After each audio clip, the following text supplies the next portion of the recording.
Join Tim and Christina Madden, co-founders of Executive Career Upgrades, on their podcast, the Executive Career Upgrades Podcast. As an executive in today's highly competitive job market, it can be tough to succeed. However, with Tim's nationally recognized career advice and Christina's mindset expertise, you can reach your full potential. Tune in to upgrade your career and get ahead of the competition.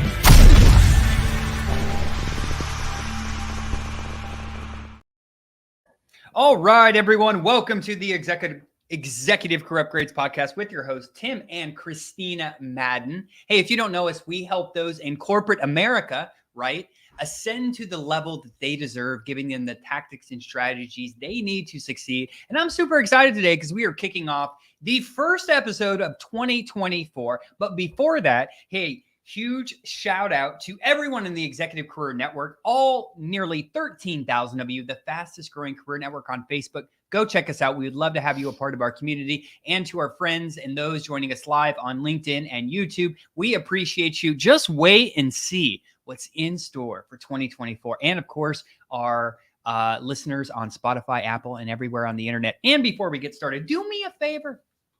We are still trying to become a top 10 podcast. That is on one of our goals this year. And the way you can do that and support our stream is you could go over to Apple or Spotify and please leave us a 5-star review. And if you do, then you can head on over to execupgrades.com/resources because we have a bunch of free resources over there to help accelerate your career.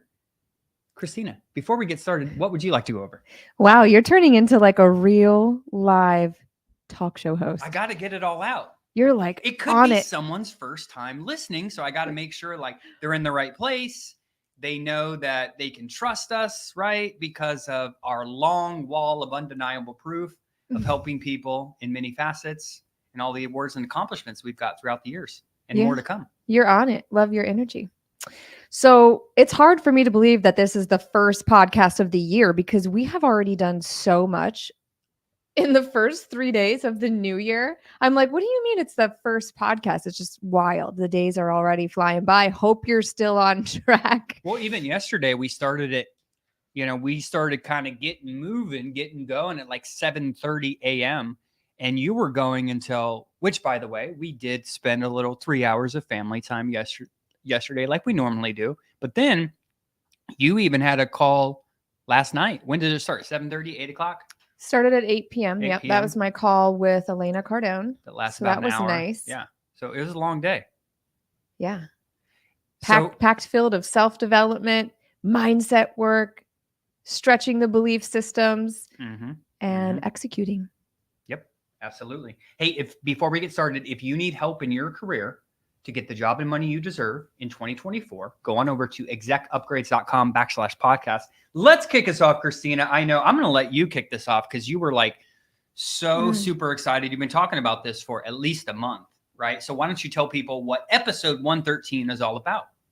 I will. And, I feel like I had to like beg Tim almost to do this topic. I'm completely obsessed with this topic and I can't wait to see sort of like how many listeners are on today. I don't know if you can see like on I can't see right LinkedIn, now. but I'm really, really excited about that. Listen, this topic is all about who doesn't want to get a job promotion. This is all about getting promoted fast. And so if you're looking at this title and you're like, wow, how is it possible to go from a director level position to an executive level position? You're probably thinking, oh my gosh, Christina, that's not possible. So where I always start is, what are your belief systems? Like, do you even believe that this is possible? And even if you don't want to go and make it to the executive level, I know all of you want to get a promotion. So if you want a promotion, you're in the right place. You're going to want to apply these exact steps, no matter what position you're in, if you do want to grow personally, professionally, and financially. And I will preface this conversation with, of course, this is not possible at every company. This is not possible for every single person. But promotions definitely are, right? So if you're a director out there and you're like, man, how can I fast track? Especially if you're like a young director starting out there, like you have your whole life to grow into new heights. So we have to take a look at your belief systems. Like, do you believe you're worthy of a promotion? What does your mindset look like? What do you think the mindset of an executive looks like? What is their leadership style? Executives have really strong strategic thinking capabilities. They have great daily habits and a great mindset. So we want to start looking at our belief systems, and then you want to begin exploring what does the life of an executive look like, and how can I start showing up like that person way before it even happens. And that's where I come in, and that's where most of our training lies. And it'd probably be noteworthy to look at, has anyone done it before? Right? They have. A lot of people have. So the first thing, what really got me wanting to do this topic was watching people start at entry. This is just one example of a company that's scaling faster than most, but people starting at like entry level sales positions and now are executive level at Cardone Ventures. Seeing people do that time and time again, not just Cardone Ventures, but other companies. Yeah. They grow fast because they're targeting the right companies. So number one, hey, proof, right? When you're doing something, you want to say, has this been done before? Yes, it has. It's been done multiple times by multiple people. And then you just simply work your way back and say, hey, what are the specific action steps they took? So I got a couple for you. The first thing, and Christina kind of stole it from me, right? Is kind of, hey, who do you need to become in 2024 so that this can even become possible? So here's what I want to do. And wait a second. This does not mean go out and buy the Ferrari and pretend you're the executive and go. Don't do that. Yeah. No, first though, I want to say, before we talk about who you need to become, this is a little exercise that I didn't even tell Christina about that I want to walk through you to start getting you in the right mindset of 2024. So here we go. Okay, here we go. Let's for a second think about the least successful version of yourself. We're going to go there for a second. Just follow me. Yeah, I know you're like twitching. The least successful version of yourself. Christina, help me out. Okay, I'm putting you on the spot. Think of the least successful version of yourself. Okay. Give me some things that you think that person would do on a daily basis. Can you help me out? What are some things the least successful version of yourself would do every single day? Well, she's definitely going to sleep in. Okay. So I'm going to write these down, guys. Please, this will help you, ladies and gentlemen. Help me out here, right? Remember, we're talking about the least successful version of yourself. So Christina said, sleep in. Hey, okay. I might not even get out of bed at all. I'm probably going to have DoorDash bring me some donuts. Okay. DoorDash, donuts. Okay. Okay. So I'm eating the most sugary breakfast possible. I'm not getting out of bed. Most sugar. I'm probably avoiding people in general. Oh, hold on one sec while you're thinking too, because this is kind of fun. Chat, I need your help, right? If you're watching in live on LinkedIn, I need you to help me out, right? Dig deep and say, what is the least successful version of yourself? What are some of those character traits? What are some of the things the person does? Okay. So Christina, sleep in, DoorDash, donuts, eating a bunch of sugar. What else? I'm avoiding good relationships. So probably just people in general. Avoiding people. So not connecting. Probably ignoring all my problems. Ignoring problems. Got it. Not taking action at all. So essentially, like the least successful version of me is not doing anything. So just imagine the least amount of action possible. Not taking action. Is there anything I'm going to drink else? Wine after I have donuts. You're going to drink wine after donuts. Okay. God, I might be having a stomach ache. I might be having a headache. Yeah. I can't really predict that, but that's really what I would probably do. I'm going to watch TV. Watch TV. Okay. I'm probably going to call people, my closest friends. I'm going to complain a lot. Complain. Okay. Definitely going to have some anxiety. Anxiety. I'm going to keep going until you're just done. So it's okay. Oh gosh. Be done whenever. Anything else? I'm probably going to be angry at people. I'm probably going to be mean because when I'm in my least successful version of myself, I am pissed off. I'm not happy. Okay. That's mainly it. I'm going to be broke. Okay. I'm going to be broke. I'm going to be like not paying my bills. There might be an eviction notice on my door. Not pay bills. Drunk eating donuts. Okay. Here we go. Thank you for the chat. We got Eric says not returning calls or emails. Yes. Ignoring people, right? Ignoring That's like such people. a thing. Christy Little says procrastination. Avoidance. Procrastination. And it's on Facebook. It's doing too many things all at once and not focusing. Not focused. Thank you. Overthinking. Okay, we're keep going. All right, that's enough. Okay, thank you for the exercise, Christina Madden. I really appreciate you because I didn't tell you that we were going to do this. So Yeah, with I was that on the being spot. said, okay, I have a couple more. Do you think being impatient would be one of them? Do you think, how about this? What about showing up late? That person would probably show up late or not show up at all. I'm not going to show up. You're not going to show up, okay. And you're definitely going to be unprepared. I'm not going. So Okay. You're not going to be confident. No. You're going to be worried about taking stuff from people and not being relational, right? You're going to be more transactional, okay? You're probably not going to, if you're in a job search, you're definitely not going to be following up with people, right? Mm-hmm. Okay. And then you're definitely not going to be networking and collaborating with people and asking them for referrals. No, because you feel so bad you can't connect. Got it. So is everyone ready for a breakthrough? I'm going to give you a biggest breakthrough to start 2024. Here we go. Are you ready? Okay. The breakthrough is this. How can we use these things that we just wrote down to our advantage so we can win? Are you ready? We just described what, Christina, for you? The least successful version of yourself. What is the opposite, Christina Madden, of the least successful version of yourself? The most successful, baby. So what do you think would happen?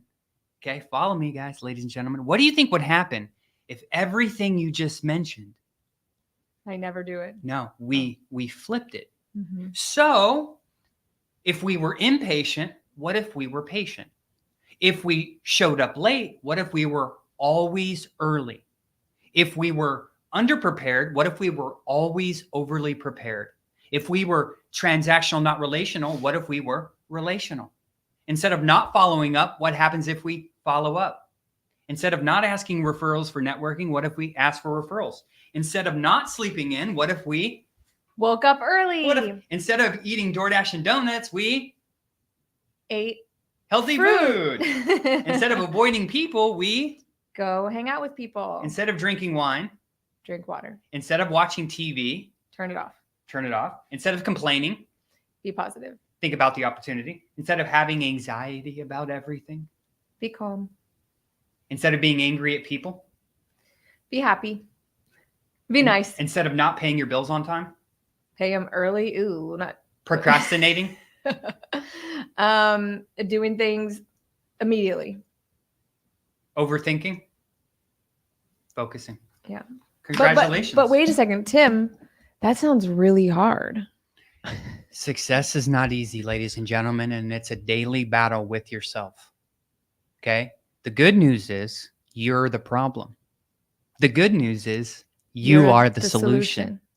So, hey, some people have problems thinking about what does the best version of myself actually mean, man? And so many people start getting caught up on like, oh my God, like I don't even know what the best version of myself is.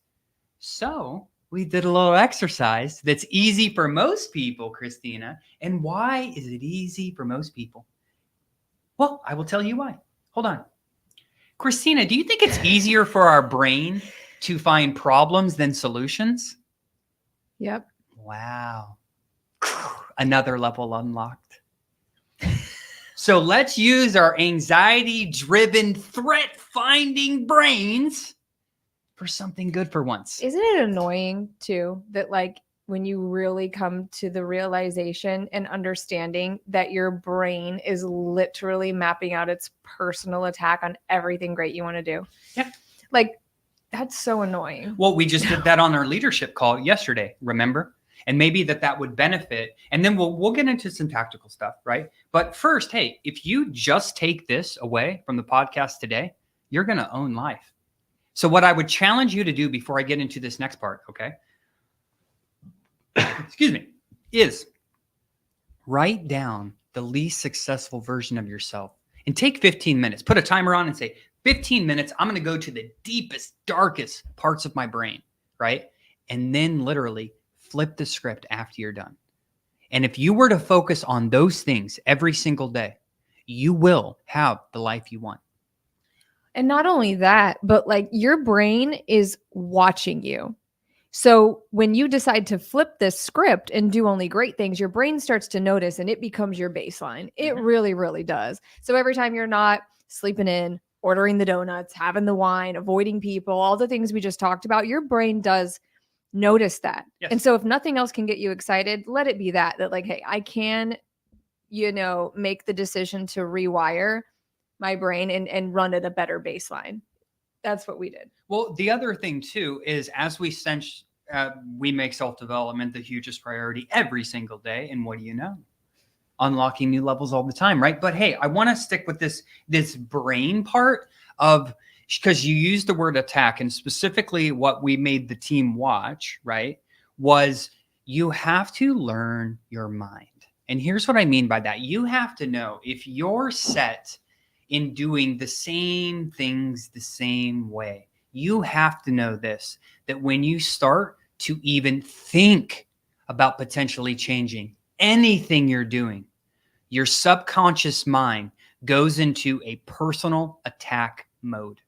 You have to realize this. Because why? Your brain's number one job is to keep you safe in a very primal way. And listen, don't take our word for it. Okay. We're not scientists. We're not mental health therapists. But if you go check out any of Tony Robbins' content, if you guys go out and Google and geek out on some neuroscience information and mindset information, you are going to find the same philosophy, the same discussion, and the same information. Yeah. And that's what it is. Your brain wants to protect you. So when I'm thinking about all these amazing things I'm going to do. Hey guys, I'm going to publish a planner. That's a new thing I'm doing. Well, I had so many things come up why? Because they're like, oh, she's doing cool shit again. And my brain's like, no, stop doing that. You're not allowed to do cool shit. So excuse my language, but your brain wants to keep you safe. So it's there with a we need it. We need our brain to keep us safe. But you can very quickly go into a fight or flight state and not get anything done. It wants you comfortable. So imagine your most comfortable state. It's warm, it's cozy, it's with the blankies, it's on the couch, it's with those reruns. I've been there. I watch Grey's Anatomy in my fuzzy blanket with my heating pad every night before I fall asleep. I get it. But like your brain wants to keep you in that state all the time. We cannot get anything done there. And the reason we're talking about this is because executives that grew really fast and had amazing careers know this information. And this is what they've put to work for them and their teams. You would be literally amazed at the true progress. You can truly transform your life for the better in 36 months. It is absolutely ridiculous that if you could master these certain parts about yourself and take action daily, and we're not talking about a lot of time. We're literally talking about a minimal amount of time every single day, compounded just like compound interest, baby, right? Will serve you for the future, but you could literally be shocked on what you can actually accomplish in 36 months. Actually, you got to think in a smaller chunk first because you want it to feel doable. Today. I mean, definitely imagine what Tim is saying, but 100 days. I have found, like, I heard somebody talk about this one day and it really stuck with me. And I've definitely found it to be true about that 100-day mark. You guys have heard of 75 hard, probably different 30, 60-day boot camps. It's that 100-day mark of really making changes where at that 100-day mark, you're like, you really start to believe that you're a different person. You really start to believe that you're capable of new things. If you give up before then, you don't have enough evidence to know that you can persevere, you can handle adversity, you can trust yourself. That doesn't come until you're about 100 days into new habits. It's not going to look perfect by any means, but you have to keep going. Yeah. So if you can, first, I would start with this exercise as you're starting 2024. What is the least successful version of me? Right? Because it's so much easier for our brain to think about that and then invert it or flip it. And huge shout out to my man, Alex Hermosi, who came up with this and maybe, bring this topic to you today. And another great thing, like a good news alert, is that a lot of times, like if you're somebody who's thinking like, man, it sounds like a lot of work to rewire your thinking. And it sounds like you listen to what Tim and I are, what Tim is saying is like, wow, we make this such a priority every day. If that sounds intimidating where you're like, that's too much, just know that even bringing awareness to this problem, even just shifting your thinking to noticing the problem or getting curious about the problem is about 80% of it. It really is 80% of the heavy lifting. That 20% is where you're going to have to put in some action items and some work. But just begin. If you're somebody that this is a new concept, if you're like, mindset work isn't for me, mindset work isn't for anybody, it's for these special people on podcasts, just know, just thinking about it starts to get the gears in motion toward change. So who do you need to become is the question. The easiest thing you can do is, if you're trying to run a marathon, is hook up with someone, right? And see what they did. What did that person do? They probably had a plan, right? They probably had goals, and they probably made it a daily priority. Okay. So, hey, so you need to think about, who do you need to become? So if you're a director right now and you want to become an executive, what is that executive doing every single day? Copy that. Self-development. What are some of the things, Tim? Well, there's a long list. Now I'm going to overwhelm you, right, with everything that you have to start doing. But hey, if it was easy, everyone would be an executive. Like, right? What do you think the CEO of Google is doing right now? Do you think he looks at trends in the market every day? Do you think he has a great network? Do you think he still learns? Do you think he exercises? Has emotional intelligence? Has great communication? Do you think he has goals? Let's go ahead and pile these on for you. Do you think he sets clear goals using a smart strategy? Yeah, he's optimizing. Okay. Do you think he prioritizes self-development every single day? Yeah. Do you think he continues to build a strong network even though he's at the top? Very powerful network. Do you think he thinks daily about how he can excel in his current role? Do you think he makes leadership development a priority? How to become a more strategic thinker? Do you think that the CEO of Google has a mentor? I bet you he does. Do you think, how many mentors do you think he has? Well, I have like 6, so he must have a lot more. 50. Okay. Do you think that he reflects on his accomplishments and achievements frequently? Do you think he spends at least a couple minutes a day expanding his industry knowledge? Do you think he's open and adaptable to change? Or do you think he always wants to stay the same? Google just wants to stay the same. One of the most innovative companies out there. So, do you think that he seeks feedback from people he works with, his mentors, advisors, and his team? Do you think he thinks professional branding is important for Google? Forgive me for laughing. Well, if you can see me, you can see why I'm laughing. But do you think he has patience? While also, okay, I know that word drives you nuts. Okay? Yeah, you guys, I struggle with that. Do you think he has patience while also prioritizing persistence? Yeah. Because I do think that you can have both of them. And do you think he's resilient because he knows that tough things are going to happen every single day? I would venture to say that someone like I forget his name actually. Do you know how to say his name? But the CEO of Google, right, who I've read his book, I believe. Sundar. Yeah. I would venture to say somebody like him that has a path like his has been, that resiliency might be the number one trait that you'd want to look at in somebody like him. Yeah. So, hey, if it was easy, everyone would do it. And if you're not going to do it right now, you're never going to do it. So what are some of the things that somebody should do if let's say they're a VP, like high-level VP, large organization, and they want to pivot into a new role as a CEO or any C-suite, or it could be CFO, COO, whatever, of a small organization, maybe a startup. What does that person need to do? First off, congratulations. I always see the upside. Always see the upside. And let me share with you real quick, because I want to share upside of going from large. And guys, consider that what we're talking about too, like the topic of this podcast, sorry to interrupt you, to go from director to executive in under 3 years. This doesn't necessarily mean, of course, and I might be stating the obvious, it doesn't necessarily mean with the same company. In many cases it could be, but like right now what I'm talking about is pivoting from large organization to small. Well, and another thing is you have to be careful as well, Miss Madden. Okay? Because you need to tell people, like, because at first you said, you know, be careful if you're at a big company. Ladies and gentlemen, let's redact that statement because we just had someone move up at a huge company. We just had Moana in the Exec Upgrades program, was in education for 20 years. And guess what? Never been at a big company. She was in corporate sustainability. She got a job with us, got a great salary or whatever.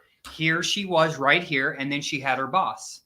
She joined our Mastering Your First 100-Day program, right? And we helped her build a relationship with people up here.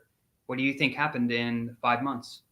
She's now up here, and it is a big company. So it is possible. Oh, yeah, that's what I'm saying. But it's some places may be easier for you to do that.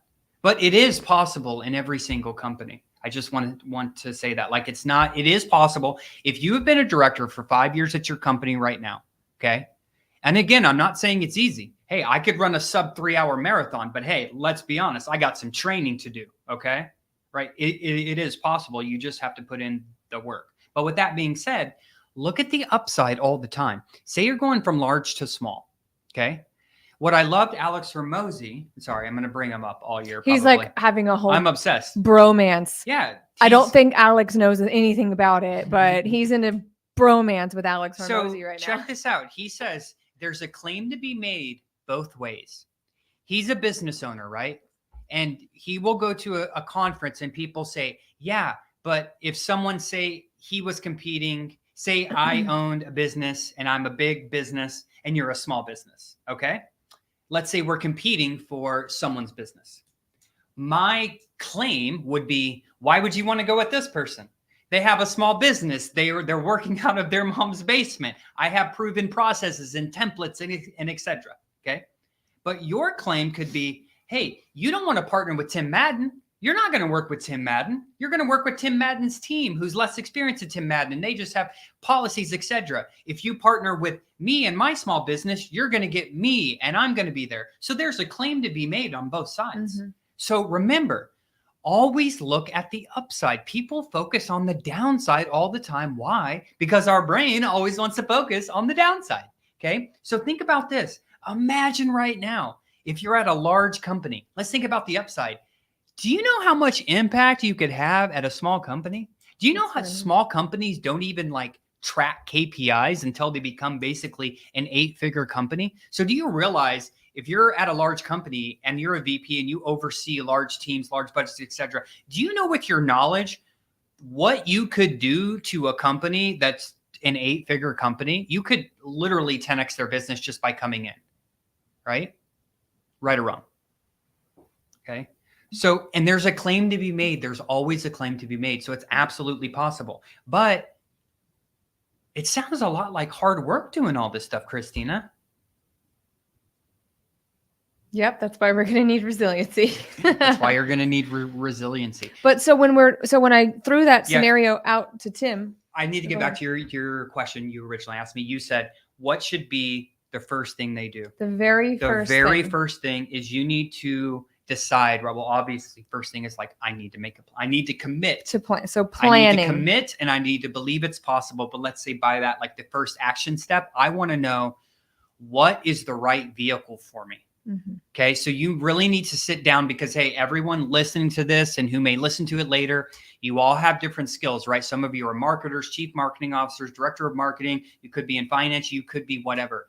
I don't know what the right vehicle is for you. Okay. But I can tell you a VP of ops who's at a large construction company, right? What makes the most sense? Go to a smaller construction company and show them how you can provide value excess of 10x what they would ever pay you. So what is the right vehicle for you? Right. I read the book, The Startup of You, which is by Reid LinkedIn founders. Yeah. The co-founder of LinkedIn. Was it both founders?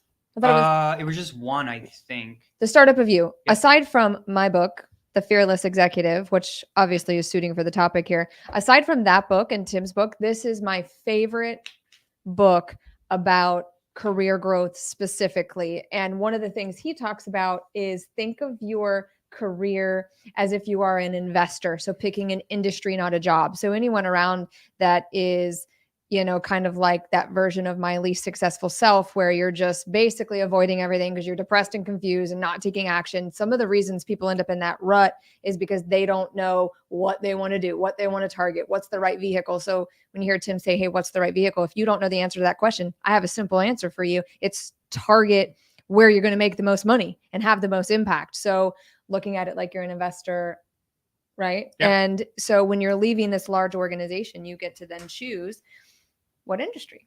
So yeah, we're talking about vehicles. Yeah, absolutely. And it's going to be different for everyone. Everyone wants different stuff. So the first thing I want to say is, what are your long-term career goals? So I know you tuned in today to talk about some of the things that you would need to do to go from director to executive. But the most important question that you could possibly ask yourself is, what do I want out of my career? Most people I meet, and I would say 95%, don't know what they want long-term out of their career. It's the very first problem that we have to tackle is lack of belief, low self-worth, and then no idea what's next, which is interesting, right? Because when you think about a company, an organization like ECU, and you hear what Tim and I talk about, you probably picturing some top executive that comes into our environment, knows exactly what they want to target, has a great brand and network, just like killer person. They just like have it all together. That's not what we're talking about over here. No. It's people who literally don't know what to target and they don't think they're worth it. So, and if you think that these are like not successful people, you are, and they're very successful. You are, we've worked with some of the most successful people in business today that still feel like they haven't been successful, because welcome to one of the traits of hyper successful people. Hyper successful people. Ooh, painful life, ladies and gentlemen. Painful and exciting, right? Hyper successful people, never satisfied, right? Always know they can do more. And it's worst enemy, or your own worst enemy. And it's the coach. And here's why it's not a bad thing. It's the coaching strength coach for Georgia Tech. And I love it. I love this quote. I think about it literally all the time. Not as much as the Roman Empire, right? But I think about, I think about this. Lazy people do a little bit of work and wonder why they're not winning. And winners work as hard as they can every damn day and still wonder if they're being lazy. Isn't that wild? Welcome to being a successful person. That's such an unfair world. It is.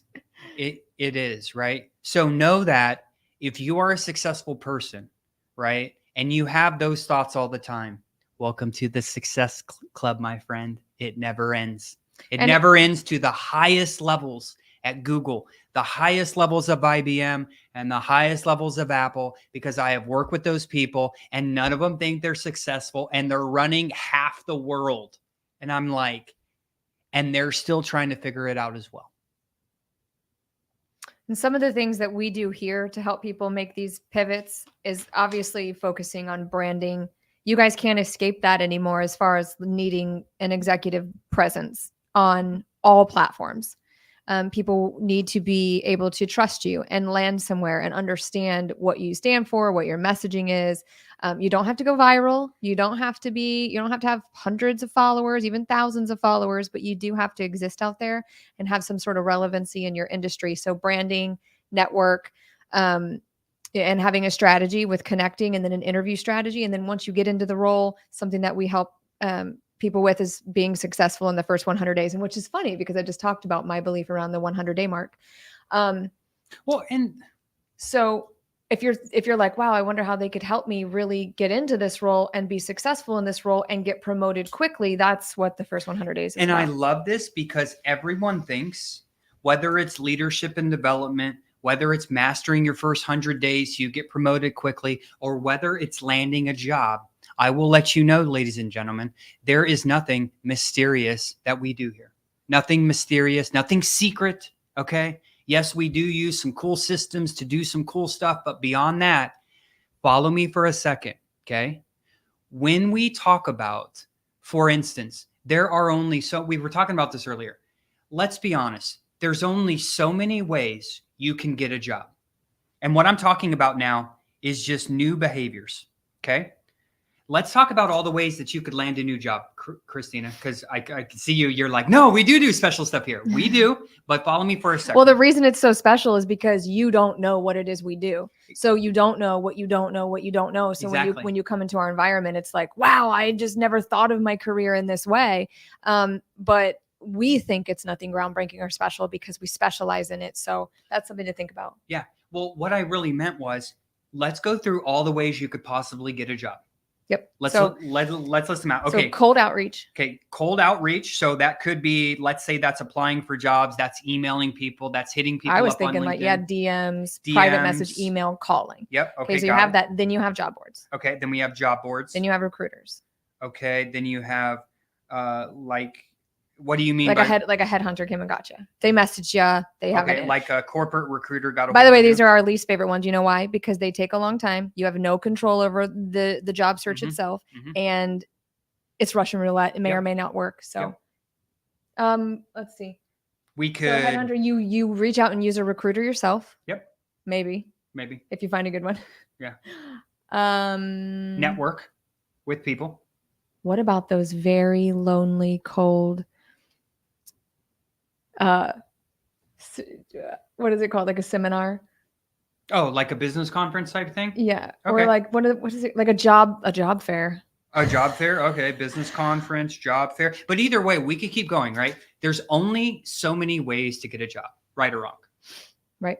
The problem is what we're really good at here, I'm shifting to that, is capitalizing and positioning yourself in the best position possible to take opportunity to the next level in all of those areas. With speed. And execution. That is what you get when you partner with us in the career program. But everyone comes in and they think like it's something magical. And I have to remind people, these are the only ways you can get a job, right? But it's the way you go about it. It's the behaviors you're doing with the activities. Because so many people, they come to us and they say, Christina, are you ready? But I went to a job fair, Christina.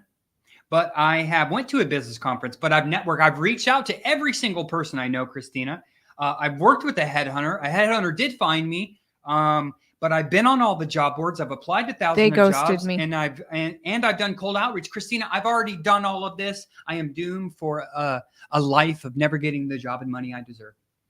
Well, and you're probably somebody, if what Tim just said is something you find yourself saying a lot, those were probably ways that worked in the past where you have had success getting a job that way. Maybe that's the only way you've ever gotten a job. You just don't know any different. That's what we're getting at. You don't know what you don't know. Mm-hmm.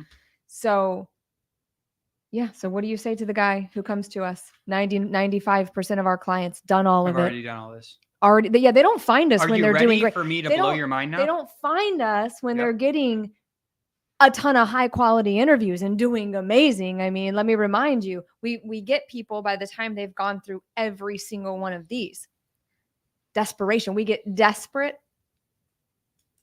depressed people that we help. And it doesn't have to be. Doesn't have to be that, of course. So what I will tell you is if you are someone out there that has done all of these things, let me repeat the ones we listed.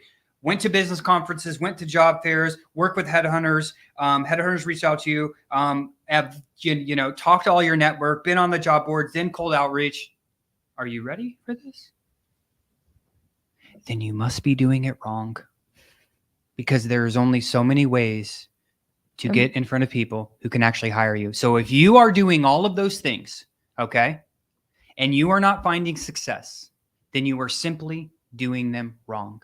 And we tell people, hey, that they're like, hey, I don't really want to invest in this program right now. I don't really think I need it. I just got let go. Let me try it by myself.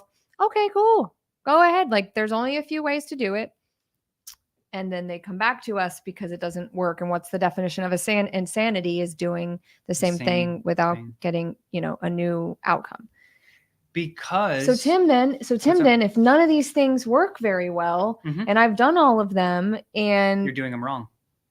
Okay. Maybe you're not branded effectively. It's funny too when you work with any type of consultant, because so many people, they come to us sometimes, the people that get on a lot of interviews, and they're like, yeah, but Tim, I keep going on interviews and I just don't get hired. And I'm like, well, I'll save you all the questions I ask them, but my main question is this, right? Well, hey, if you're going on interviews and you're not converting them into offers, do you possibly think it could be something you're doing in the interview? But wait, Tim, I think the person interviewing me was just really scared that I was going to take their job. No, it's not. You guys, I hear that a lot. Yeah. Don't you? The reality is, right, it's probably something that you don't know, right? Life is simple, ladies and gentlemen. Humans try to make it as difficult as possible, okay? When you start learning different tactics and strategies, like with the team, we were just talking about procrastination. Remember last week, Robert really loved that. We added that into one of the career programs, which remember it was, I'll give you some gold nuggets right here. If you are struggling with procrastination, and probably a good topic, right? As we start off this new year, number one, do you know how to overcome procrastination, Christina? You don't? Let me give you the 3 steps. Okay. Number one, you got to get clear on what you want, right? How do you do that? Great question. It's different for everyone. I'm not including subtopics at this time. Okay. But hey, you have to be clear on what you want. You got to be clear on why do you want it specifically? And then number 3, you have to say, when do you want it by? Congratulations. You will overcome procrastination. The difficult thing is, though, you're right. Everyone wants different things. I can't tell you why you want something, right? And that's the things whenever you talk to your friends because you're confused about your next opportunity. So many people come to us too, and they're like, I just don't know what I should do next. No one should tell you what you want to do next. How can I tell you what you want to do in the next 5 years? And who am I to tell you that? And by the way, like you could literally waste years in the mindset of not knowing what you want to do next. So I always tell people the fastest remedy is to pick something totally random and move toward that. So that way you can then collect data on what's going right, what's going wrong, change, and then you ultimately land with like an awakening. Do you mean like start and then like optimize along the way, which is going to be the title of my new book? Start then optimize. Yeah. Or find somebody that you can really look up to that, you know, has accomplished something that you want, and you can model and mimic what they've done and learn a lot that way. And along the way you learn, like people probably listening thinking, oh my gosh, like even my assistant yesterday, Megan, said something to me. She was like, you always know exactly what you want and how to get it. And I want to be like that.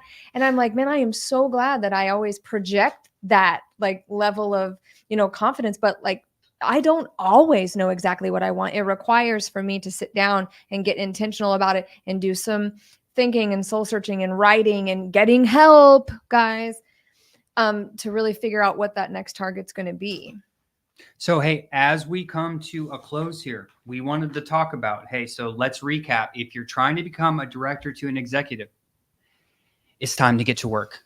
It is time to get to work today. Okay. No one is going to come to your house and make your dreams come true. So number one, you have to decide, hey, that this is the path I'm going on, and be clear of why you want it. But remember, the first thing is write down the least successful version of yourself as it applies to your career. Flip the script and start executing on that immediately. Okay. And there were some key topics we talked about. I'm going to go through a couple. Set clear goals. Start learning. Start working on building a strong network. Start working on excelling in your current role. What could you be doing more of? Work on your leadership development, strategic thinking. Get a mentor, showcase your accomplishments, expand your industry knowledge, and so on and so on and so on. Ladies and gentlemen, if it is to be, it's up to me, from my man, Grant Cardone, right? You can do it, but you need new information, because if you didn't, well, you either need 2 things to accomplish anything in life. Number one, you have to make sure that you have the information. And then number 2, you simply have to take action and not quit. So there's 3 things. Take action, not quit. If you do that, you can achieve this. But it's not easy. But is it worth it? Dude, it's absolutely worth it. Nothing, I don't care how much money you get, what position you get, or whatever. when you get that position, man, no matter how hard you worked, right? That is when it's all worth it. The attainment, right? It's the journey, not the attainment. It really is the journey. It really is. Because when you achieve it, we've talked about this, right? Yeah. When I retired from the military, I bought the Audi and I was like, cool, I got an Audi R8 now. All right. On to the next and thing. I'm like, okay, sell it. Closing comments, people, Christina. I always heard people talk about like, oh, it's the journey. I'm like, shut up. But it really is. It really is. Hey, everyone, we are committed to providing you great career advice to help you level up in your leadership and development, in your strategy, in your mindset, land the job and money you deserve, be more successful at that role, and more in 2024. Stay tuned. Subscribe to us, please, for the love of God, over on Apple, iTunes, or Spotify. And do me a favor, share this message with a friend. Help us out in reaching one of our goals this year, becoming a top 10 podcast in career. Until next week, hey, get to work.